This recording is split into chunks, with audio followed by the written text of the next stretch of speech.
Hello, hello, hello, and welcome to another episode of the Laughter for All podcast. I am Comedian Nazareth, and I have a great guest for you today. My guest is a firefighter. He's a friend. He's a captain of the City of Orange Fire Department, and he's my neighbor. And he was so gracious to want to come on the show, and we'll talk about fire, the LA fire. We'll talk about how to keep yourself safe in a fire, and every question you have for a firefighter, you can ask it today. We are live here on YouTube and on Facebook under Comedian Nazareth. So we'll see you in 1 second. Okay, and let's do this. Welcome to Laughter for All. It's the podcast with Comedian Nazareth. Well, hello, hello, hello, and welcome to another episode of the Laughter for All podcast. I am Comedian Nazareth, and thank you for joining me on episode 232. This has been crazy. This is the LA fires, and we are in January. We started this year, 2025, and there's the Pacific Palisade fire just destroyed a lot of places, a lot of thousands of structures, and the Pasadena fire and all these other fires. Right now, there's one in Riverside County in Redland, I think. I don't know if they put it off, but we're having a lot of winds, Santa Ana winds, very strong winds that I've been in California for almost 40 years. Never seen winds that fast. It got to like 80 miles an hour in some places. This is not Florida, God. This is California. But anyway, it is sad what people are going through, and we're praying for the people who lost their homes. People, I have a friend, a close friend. He's a comedian who just lost. He lived in Altadena, and his entire house is gone. Just what's left was a cross, a little cross that was in the house that was left, but his entire house. So we're praying for these people. Pray for my friend. He was on the podcast, so pray for his family. Carlos Oscar is his name. So keep him in prayer and his family in prayer. They lost everything. A lot of people lost everything. This today, about an hour ago, I got a call from the people who from the what do you call it? The Dream Center. We're supposed in not this Wednesday, next Wednesday, to do a fundraising event for the Dream Center in Beverly Hills at the Jazz Club. It's a high-end event, black tie event, and we're going to celebrate the birthday of the founder Matthew Barnett. But I just got a call, and they asked, "Is it appropriate to have comedy?" To have comedy during that event in Beverly Hills for that purpose, and the answer was like, no, it's too soon. I know it's weird, even though I believe laughter is healing even in any situation, but it's too soon. So I lost money, but that's fine. I'm okay with that. People lost a lot more than just money. So anyway, we're praying for the firefighters. We're praying for the people who lost their home. And if you want to see me next week, I'm going to be in Houston, Texas on Friday the 24th. Also, after that, in February, I have 6 or 7 Valentine events. Check my website. It's all up there. All right, let's start this. I have a friend. We walk, and as we call it the green belt, we're always walking. This guy is like he's healthier than who's the health fanatic in our country. We don't know, but this guy is very healthy. Every time I see him, I feel guilty because this guy runs the Boston Marathon in 3 hours. Is something really amazing health. But he's a firefighter. I guess you have to when you're a comedian. You don't have any restrictions on how healthy you should be. So anyway, uh, when there's a fire in your house, I'm not the guy you want. You want someone who can run the Boston Marathon in 3 hours to be able to get you in and get you out fast. Anyway, I don't want to waste any more time. Let's bring him. My friend, he's a Captain Scott Hamilton from the City of Orange Fire Department. Please welcome. Hello, how are you, brother? I'm doing well. How are you?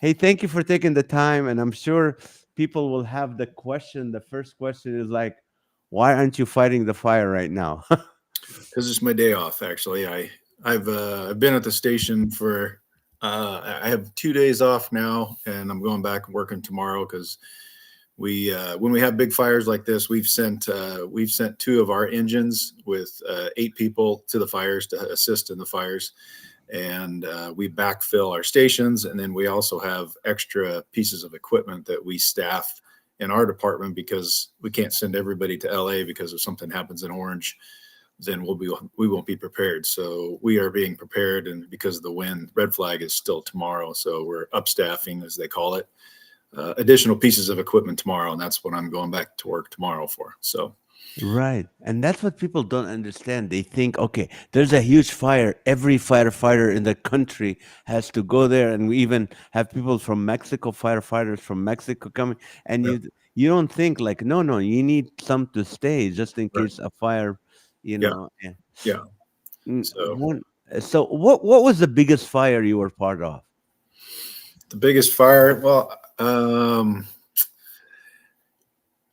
I haven't been. I mean, I've been on. So I work as a on the in the wildland realm. I'm on a management team for the federal for a Fed team, and so I go out on big fires and I do that stuff. But we've been in big fires in the city of Orange, but big fires in the city of Orange are industrial complexes burning, like a whole strip center burning. But nothing like what happened this last week. And this is definitely unprecedented events. So.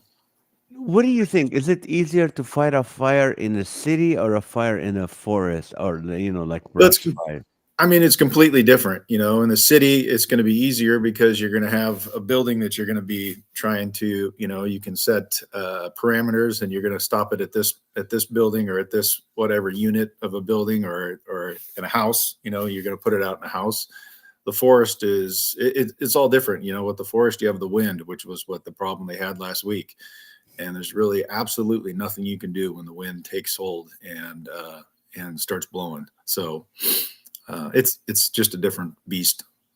Is there's a science to it, Scott? Is there's like, like they say a fire engineer or something? Is there a science to, okay, here's the fire, this is how we're gonna fight it, and they would. For sure. Oh yeah, there's scientific research they do all the time, and they come up with new, better ways to fight fire, new ways to. It's a science thing that they're working on constantly.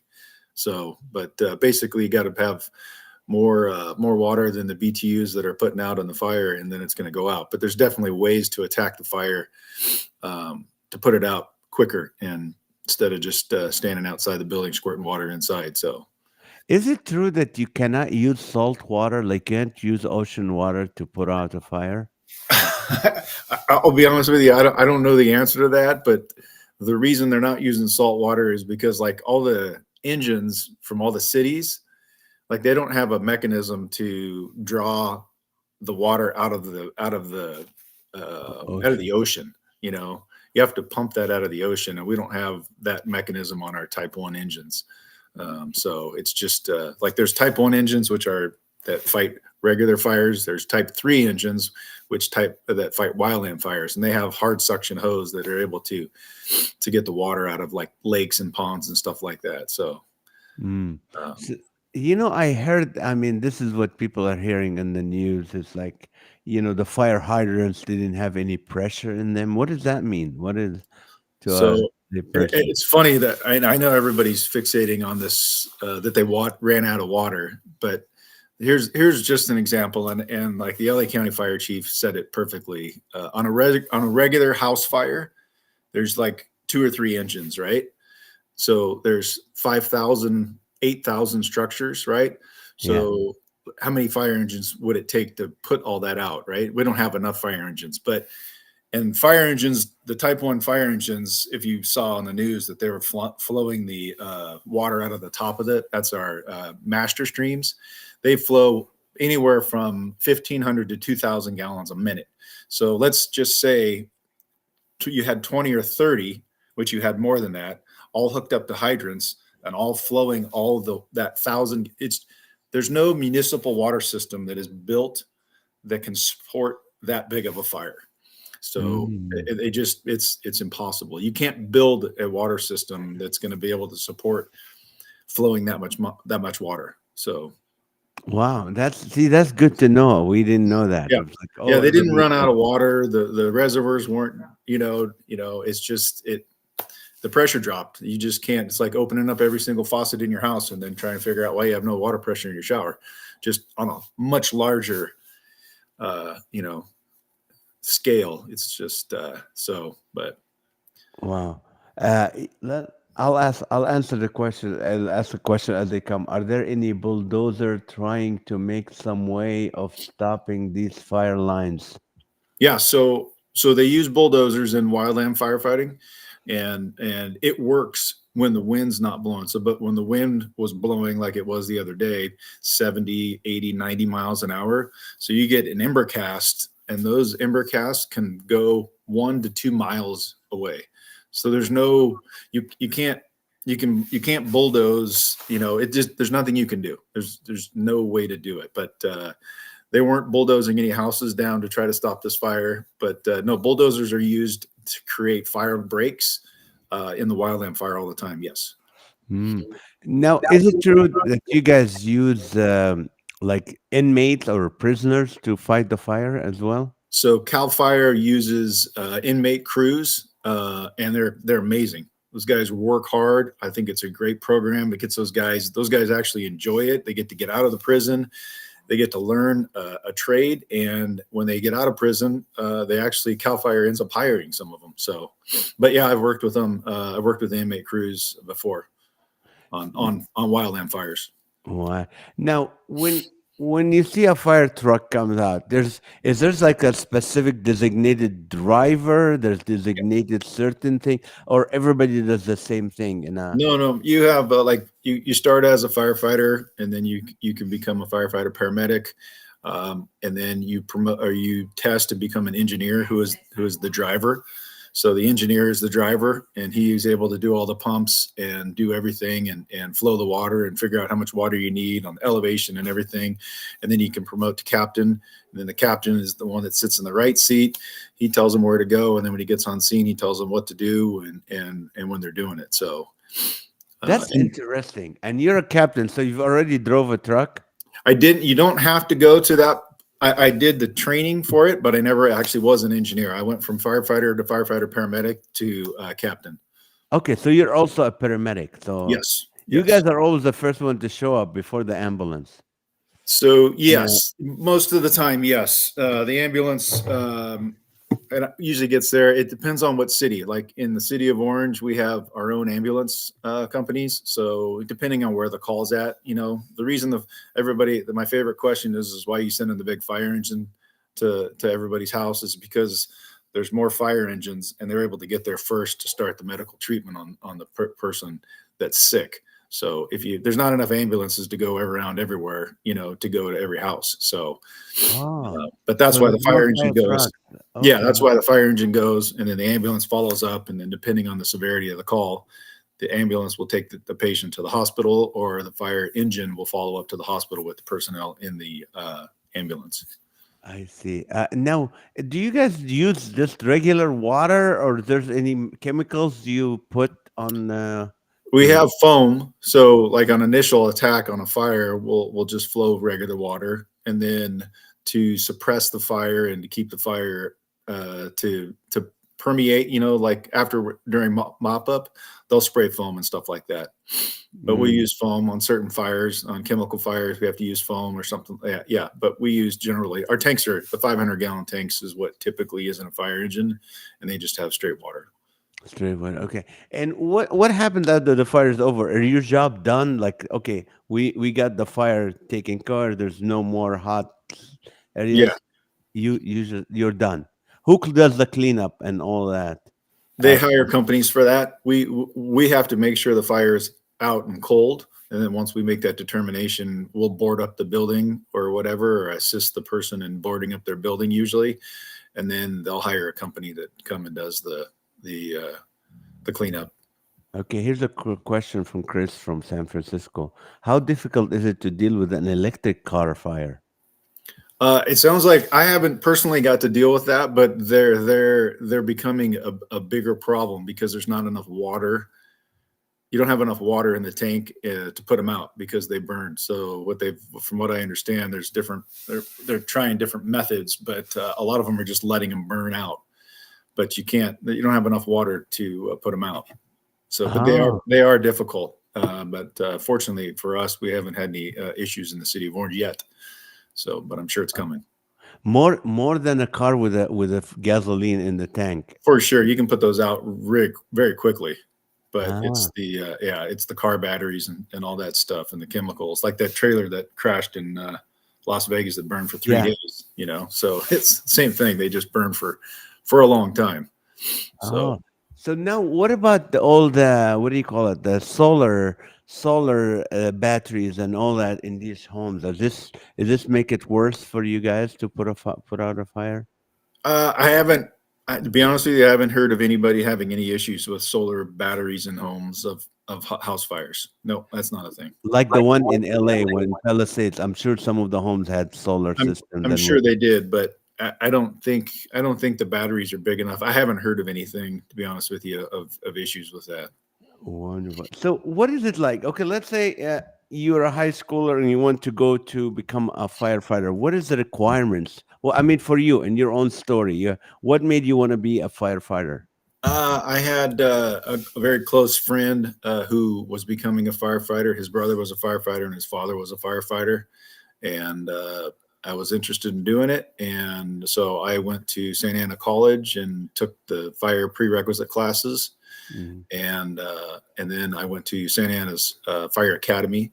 I got my academy, and then I tested all over the country. Really, I tested in Colorado. I tested all up and down the state, and then I got hired in Big Bear Lake first. And then after I worked in Big Bear Lake for a couple of years, I tested down here. But it's different. Like so the smaller departments like Orange and Huntington Beach and Anaheim, you have to have that fire academy graduate. So, but the bigger departments like Orange County, LA City, you just have to be 18 and have a college or high school diploma or Uh-huh. GED, and they'll put you through their own fire academy, their own 16, 18-week fire academy, and they'll train you the way they want you to train you. So the bigger departments, you don't have to do all that extra work.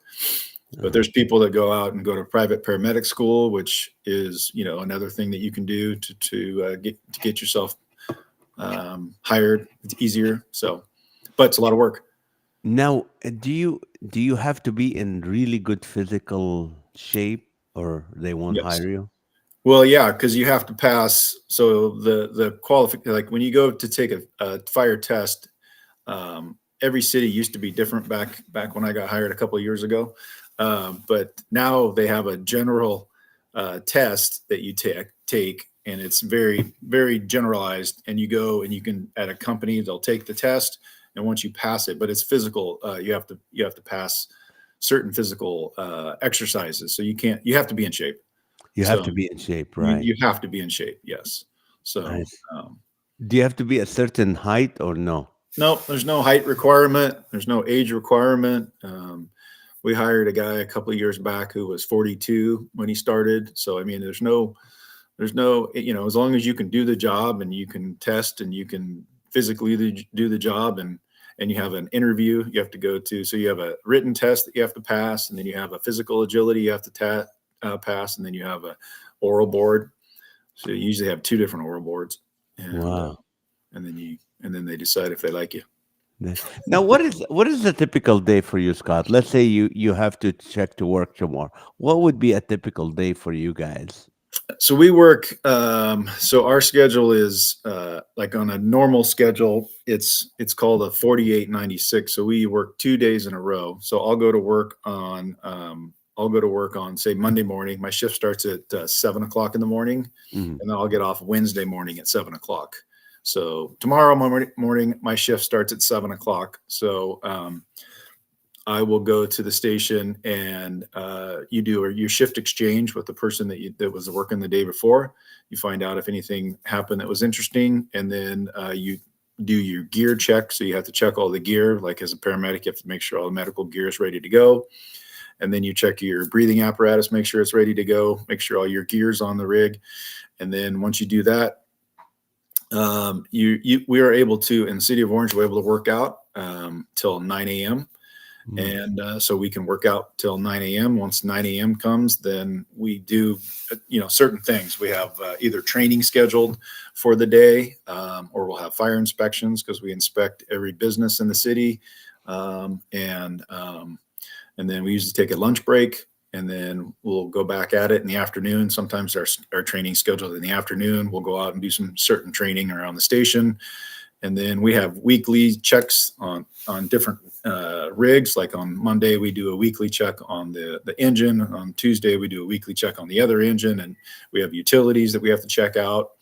And then, 5 o'clock, we make dinner. We go to the store. Usually everybody else asks why we have to drive the fire engine to the grocery store. Yeah, why? Yeah. Well, because we can't go alone, because if there's a call, we have to be together.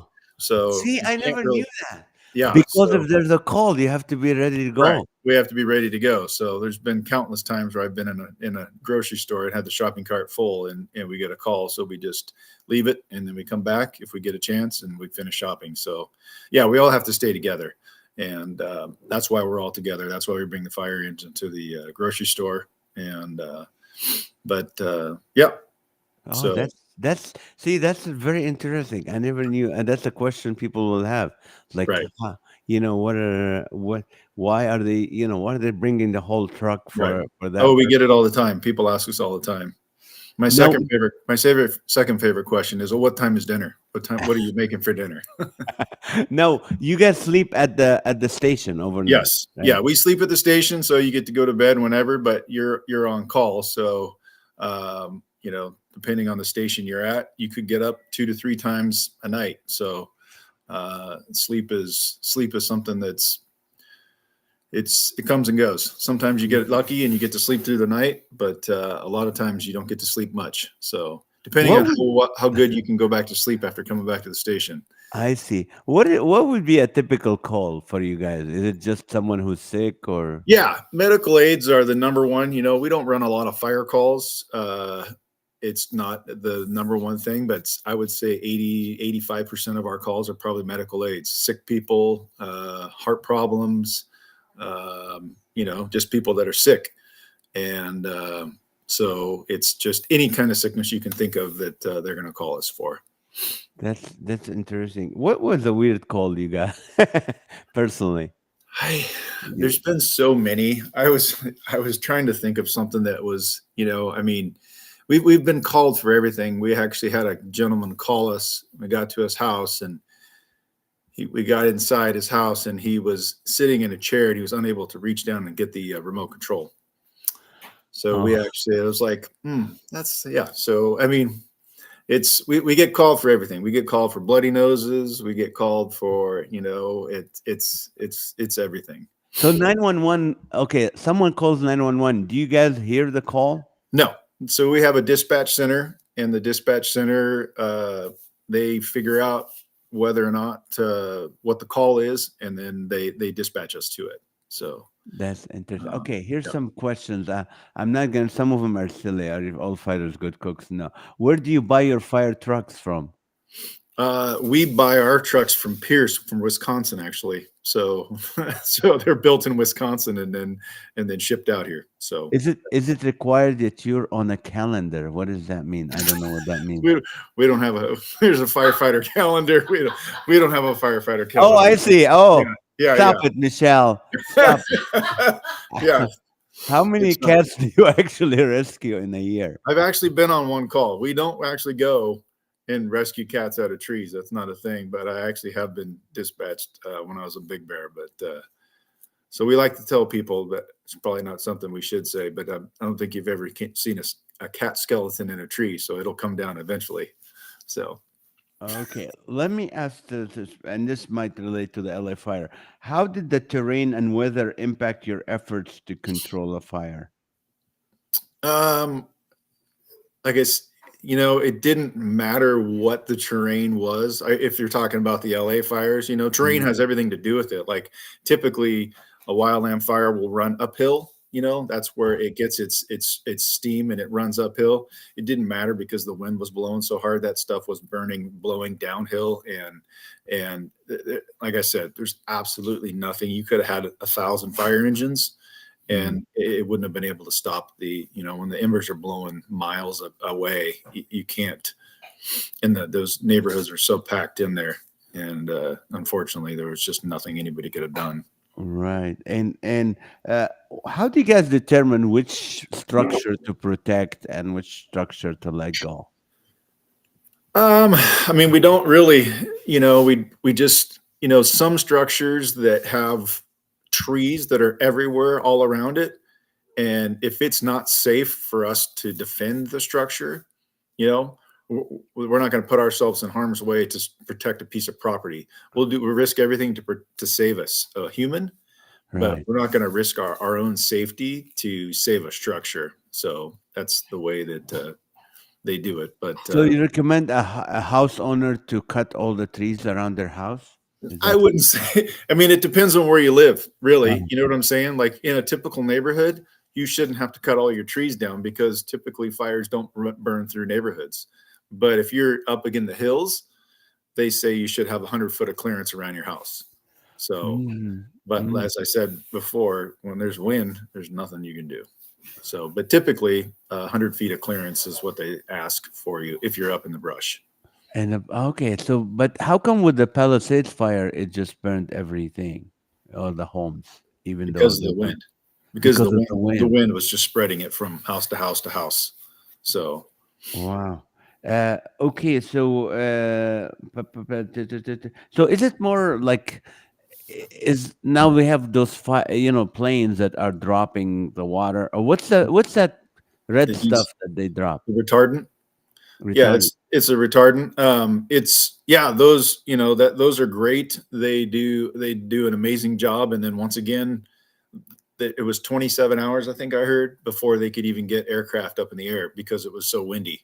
Even if they could have flown the aircraft, it wouldn't have made any difference because the wind would have blown everything right away. So with the wind blowing as hard as it was, it was ineffective for it was unable to be used. But they're only used because there's areas that the trucks cannot get to the Well, the engine. retardant, typically the retardants used, the DC-10s and stuff that spread the retardant in the hills. Yeah, Right. they usually they lay it out in the hills and stuff like that. It's just it's to slow the progress of the fire, and it can still get through. It can still chew through the retardant. Wow. Okay. What do you call it? What do you wish the public better understood about wildfire response efforts? Well, I think the big thing, even hearing stories is like when people say you need to evacuate, you really need to evacuate. Mm, We had a firefighter that lives up in the hills a couple of years ago, and a fire burned towards his house, and he was like, I'm going to stay, because he actually had some fire hose, and afterward his house did not burn, but afterwards that was the dumbest thing, because there's nothing you can do. mm, So when they say to evacuate, you need to evacuate, because you saw in LA when the streets were clogged, and they ended up yeah. using that bulldozer to clear the cars because people just bailed. So, and I know sometimes if the fire's burning so fast and the wind's blowing and it's spreading so fast, but if you get a warning to evacuate, it's something you need to do. I mean, my wife and I were sitting here the other day saying, what would we take? That's something Mm, else that everybody needs to, even wherever you live, now that you see what happened in Altadena and Pasadena and Pacific Palisades, you need to say, what would we grab? What would you do? And what would you grab? what would you grab? What would you grab? Photos, I think, is what we decided, that photo albums and yeah, and important documents. It's just the photo albums that we have, not everything's digitalized, so they would be gone forever. So Right. because back in the day, when our kids were younger, we didn't have iPhones to take 4,000 pictures, so we have a bunch of pictures. And so it's everything else really can be replaced, but it's those memories and those those documents and stuff like that. But it's something everybody I think needs to have. That they call it the go bag. Figure out what you're going to have, your medication if you're on medication, and important stuff like that. That's gonna be I have a bag in like a briefcase that have all our documents, all our passports, everything we have. And I told my wife and son the other day, I said, listen, there's a fire. That's the thing. You take that, yeah, and then you take a bag of all my underwears and yeah, underground. They go, "What about you, Dad? Aren't you going to be here?" I go, "No, I'll be running. I'll be fast before you guys." But that's true. I used to do a whole bit about like they tell me you have 20 minutes to evacuate, and I go, "It took me 20 years to fill up the house. There's no right, way I'm going to do that." right, But with so documents, you take the pictures. yeah. If you have any money or jewelry or something, you take that. What about a safe? Let's say you have a safe, a heavy safe in your house. What's the chances of that surviving? I think it just depends on the type of safe that you have. Everything will burn at a certain temperature, but if you have a real quality safe and the fire just burns through your house, and there's safes that people were able to find stuff in up in Pacific Palisades, so stuff does not burn in certain safes, but I think everything is going to get damaged at a certain point. So Mhm. um, if you can grab your safe and put it in your car, that's more power to you. But I'm pretty sure that's probably not going to happen. That's not going to happen. Yeah. Right. Now, what about people who say, oh, I'm going to stay and I'm going to go to the roof and hose down the house and wet everything and other? Does that help? No, it doesn't No. help because the preheated gases of that fire, like if you got a little garden hose that's flowing no water, and then the preheated gases of the heat of the fire, it's going to dry your roof out before the fire even gets to it, and so it's not going to help. It's not going to help. No. Okay. And so let's see. So, what do you recommend for people to, like in their home, what should they do to prevent a fire? Yeah, like, caused by them? What would be the. I mean, I don't know how you don't start a fire in your house. I don't N- know what. No, I mean, other than like So change the batteries on your. I'm telling you right now, smoke detectors are probably the most important thing, right? To protect your family. If you have we go in houses all the time, and you just hear that chirp, chirp, chirp. I just was on a medical aid the other day for a sick lady, and I looked up, and their smoke detector was hanging down and no battery. So we replace when we go on calls like that, we replace the battery in that because it saves lives. They said they really do save lives because if you don't have a smoke detector, you're not going to wake up with that smell of smoke. You're going to sit up and take one big gulp of that smoke and you're going to be gone. So Mm. have working smoke detectors, and yeah, you're supposed to change them when they change the clocks. And if they ever stop time change, I guess nobody will ever change their batteries and their clock and their smoke detectors. But and just I would say have an extinguisher maybe in your garage in case you get a little fire. Have a plan. If you have a fire on your stove, understand that you can't throw water on it. You got to cover it up and just have a little bit of an understanding. And Uh, um, in commercial, they have this new fire blanket that you throw yeah, on. That that's work? that's the same thing. Yeah, I think it does work, and that's the same thing of covering. People, you see it all the time when people have, like, if they have an oven fire and they open up the oven, we'll keep the oven closed, right? Because you shut off the oxygen, turn it off, and keep it closed. If you have a pot that catches on fire, you put the lid on it, Mm. and so the same thing as the blanket covering it up. I see. Okay, and how many years does a fire extinguisher last without using it? Like, Well, like when we go inspect businesses, it's required that every year that they get inspected or they get tested. So, but every year it might be a little much for a home, but I would say every couple of years, if you get a good extinguisher, you can take it to companies and they'll just recharge it for you and make sure it's good. So I oh, would where do say you get those? Where do you get those Home fire? Depot. You can get those at Home Depot or any Ace Hardware or whatever. And you go back where to have them inspected and checked? You would look it up in the Uh, in the phone book. Good grief! Look it up on the internet somewhere where you could just look up fire extinguisher servicing, and they would service it for you. right. There's For companies that any, come out to the house. They did come out to your house, or there's mobile companies, and Ah. So how many should you have in a house, like a four-bedroom house? I think you probably only need one. In Okay.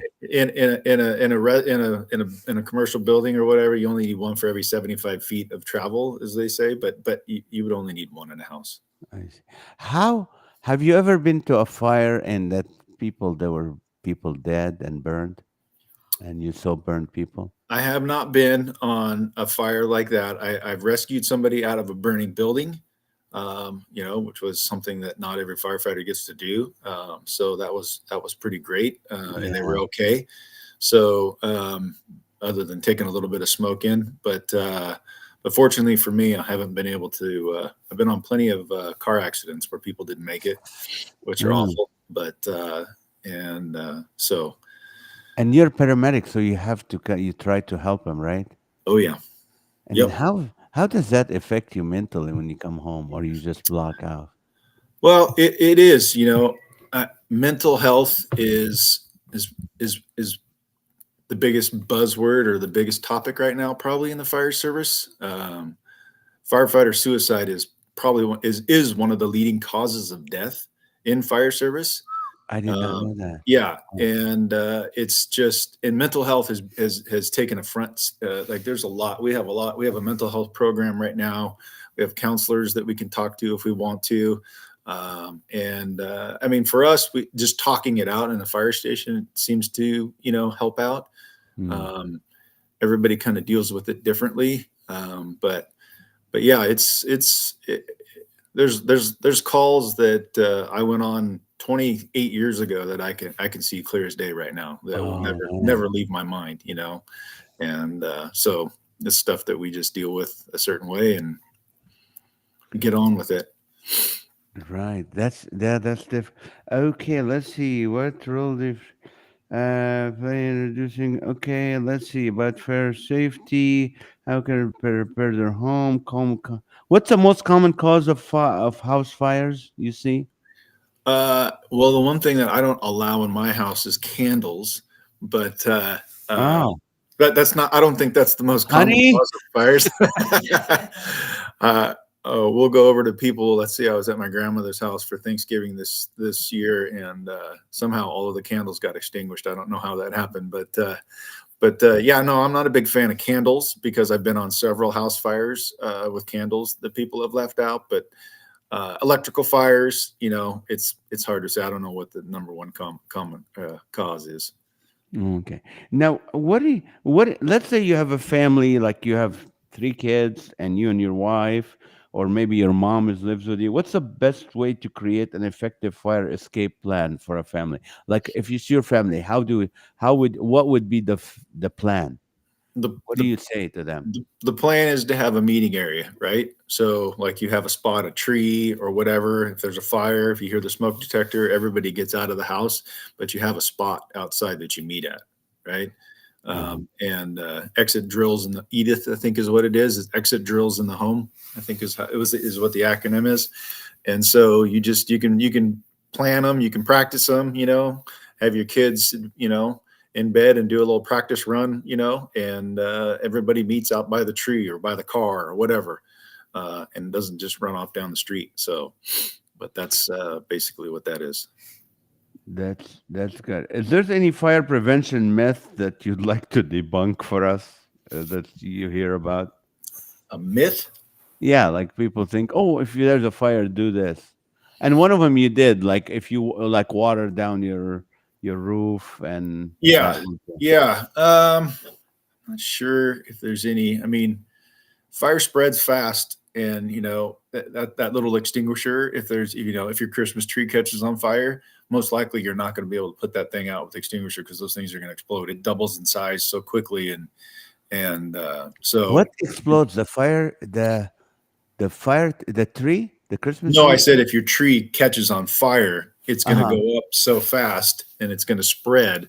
I doubt a little tiny house extinguisher is going to be able to put it out unless you're really good with it. So, Oh, but just I think the biggest thing is don't try to sit and try to put out the fires that they're going to double in size, and you just need to get out and be safe. okay. That's a good advice. So, how do you stay updated with like the new techniques and new equipment and stuff? Do you guys have mandatory training? Yep. That's like I was saying, the training that we do, we have, we do annual like swift water and trench rescue and confined space. We have specialty trainings, and every year we have to train on that and get recertified in that. We have updates every few months on our medical, protocols that we do, that we go to training on all the time, and just anything new we get, anything new that comes out, we'll put out a new training plan. Wow. Okay. What is something about being a firefighter that most people don't realize? Like people don't understand. Um, you know, it's it's a lot of time away from your family. Uh-huh. It's the best job in the entire world. I mean, there's definitely not another job out there I would rather do.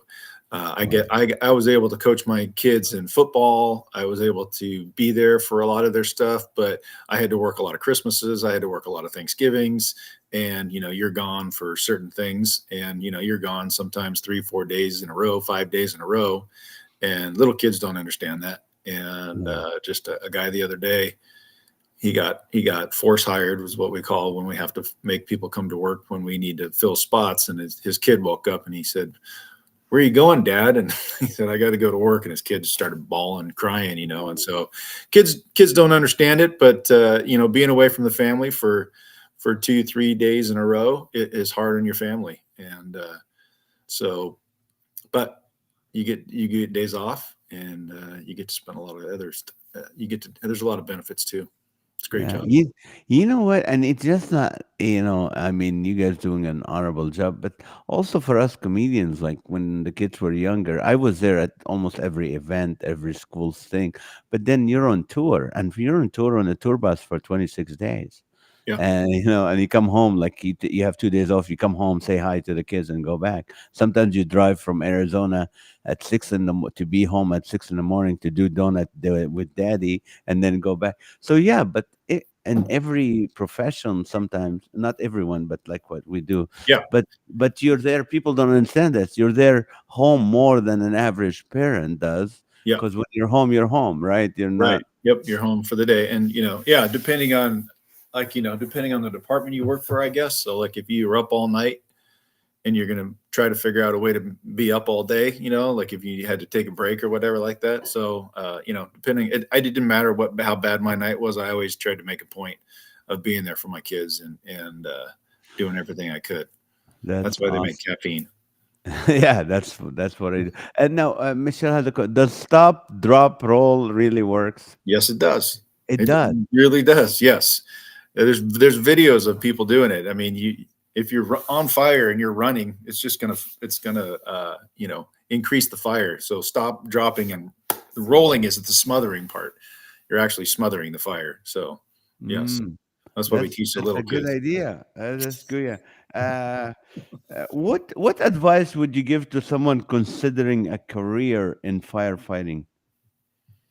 I would, I would say do it, and I would say, when you're younger, even the 14, 15, 16, sometimes a lot of departments have like reserve programs, like cadet programs, which is great for kids that are younger, because then they find out if they even want to be in the fire service. So there's cadets, and then they can get into those programs and then become reserves. And then there's not much. There's a lot of volunteer departments back east and Midwest type of thing, but there's not a ton of volunteer departments in California. The smaller towns up north probably have them, but really there's not a lot of volunteers around here. But yeah, and then go into school for it, and just test everywhere. You can't. And right now, it's a pretty good. It's pretty good. Like, there's a lot of openings. There's a lot of retirements. There's like a cycle that's going on right now, and I think in 5 years it's going to slow down. And when Mm. I got hired many moons ago, they were hiring 2 and 3 people, and now they're hiring, like Orange County Fire can't hire enough classes of people. Every year they're putting on classes and classes. LA County, LA City, they're just trying to hire as many as they can. So That's good. Now, Have you guys ever like? Is there's like a uh, like competition between like when you go to a scene, there's cops and there's you guys. Are you guys friends, or there's like We so we're better than you? in the city of Orange, we get along great with our police officers. They're great. So we don't have any competitions. We don't have any problems. But really, we get along great. There are some departments that don't get along with their fire departments and their police departments, Mm. which just makes it harder to work because we have to work together on certain calls and we're all we're all working for the same cause.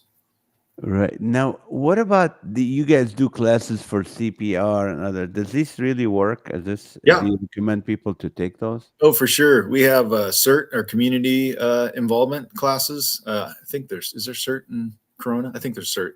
CERT is the community involvement, and that's anybody can join it, and they learn CPR and they learn how to help in disasters and stuff like that. But yeah, CPR saves lives. That's Now, huge.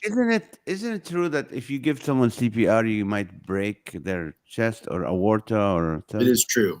It is true that yes, I've broken many ribs when I've done CPR, but you're also that's not that a cracked rib is not the problem that's going to be. They need their heart to be beating. So Okay, so that's that's good. And let's see. I think that's all the questions. So let me ask you, what does your typical physical exercise look like daily? um, well, I do like what they call a hit workout, I guess I would say. It's like so I do cardio and weights and whatever, and I do enjoy running, which you've mentioned before. So Yes. we have treadmills, we have ellipticals, and we have stair steppers and stuff like that. And we can run in circles around the station too, as long as we stay within a minute of the station. I have run 22 miles back and forth in front of the fire station when I was training for a marathon one time. Okay, here's more So, questions coming up. Why does it seem for minor accidents, 2 to 3 fire trucks and 2 ambulances seem to show up? so, well, typically those aren't minor accidents. So if a car comes in if a car comes in, we have different levels of traffic accidents, Mm. and if a bunch of engines are showing up because it came in as like a heavy rescue, they call it, and so they need the truck there in case they need to cut somebody out of the car, or if there's multiple patients, they'll need multiple engines and multiple ambulances. That's why it just depends on how the call comes in. I see. And now another, when you're off duty, do you monitor scanners or leave work at work? Absolutely not. There's some people that do, but my days are off. My days are off. Yeah. No. Okay, Amy said, how do you feel when a live streamer go to your emergency calls? I follow road Oh. on this kind of live streams from Bakersfield. Amy, don't do that. Oh, that's funny. Let's see. Teresa said, thank you so much for your service. And I'm sure on behalf of everybody, there's 64 people watching, but there'll be 1,000. Thank you for what you do. And just, I Oh, mean, we don't normally get the chance to say thank you guys, but really, you bet. I mean, all it takes is Pleasure. just one when my alarm starts beeping, You're out. You're out. yeah, we know, but it's just amazing what you guys do. Thank you for what you. Is it true that you guys have the little pole, the dancing pole that people go down to the first story into The the firefighter pole, Yeah. we have one station with it. Yeah, because to get from the second story to the first floor, you got to get down fast. So you slide down the fire pole. Oh yeah. Was that part of the training? We don't do any dancing on it, but yeah. Okay, but that's part of the training, right? Yes. Oh yeah. You got to be able Okay. What advice do you have for firefighters' wives and children? What advice do you give them? to. I don't know what kind of advice I'd give. She That's gives me advice all the time. I don't know if I have to give her any advice. No, but I mean, what is it? If you learned it from your wife because you've been for 29 years, like, what should wives do when their husbands are always on call, like 4 days gone or 3 days gone? Or I think the husband needs to just be there, and be supportive. And that's the biggest thing is, you have to be present. And, yeah, it's a great job, and you have to understand it's a great job, and you're going to be gone for a while, but you got to make sure you're present when you get back. So That's that's great advice, Scott. Thank you so much for what you do, and we you're welcome. appreciate you, man. You're welcome. Hopefully, you never come to my house for any reason other than for coffee. Yeah, But I really appreciate you, and thank you so much for. not a problem. You have a good night. You really helped us a lot. There's a lot of questions we had that was answered. So I'm thank glad. you so much. I'm glad. Thank you. All right, guys. Thank you so much for watching. I hope that was helpful. Remember, this show is alive right now on YouTube. It will stay on YouTube forever. So, and it will go live on Spotify and iHeartRadio and on iTunes by next week. So it'll be there for for everyone to watch and listen to. So please let your friends watch it, let your family watch it. It's really a great advice, especially when it comes to making a plan with your family and the stuff that works and does not work in case of fire. So thank you guys for watching. Go to my website, nazarethusa.com, to find out where I'm going to be. And also, if you want to subscribe to this podcast, we'd love it. All right, guys. Thank you so much. Thank you for watching, and God bless you. And you have a great night.